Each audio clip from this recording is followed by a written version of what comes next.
Good day to all Hong Kong employer. I am Lovely Rosparba Domingo, a Filipina from Philippines. I am 37 years of age, married and blessed with 2 kids. A girl which is 14 years old and a boy which is 5 years old. I finished a bachelor degree in community development. We have 6 siblings in the family. I have 3 sisters and 2 brothers, and I'm the youngest. I have experience as a nanny and a housemaid here in the Philippines. My employer is also a Chinese, and I am serving 4 members in the family, 2 adults and 2 children.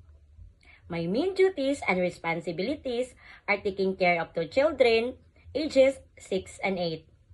I am also responsible of all the household chores like cleaning the house, doing laundry, ironing, cooking, and many more.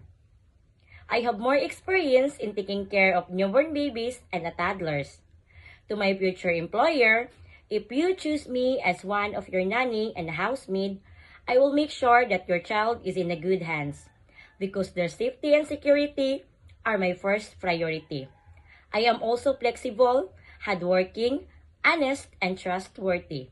And I'll promise that I will do all my duties and responsibilities, and I can give my 100% assurance to finish my contract and willing to extend as long as you need me. Thank you, and I am looking forward to work with you as soon as possible.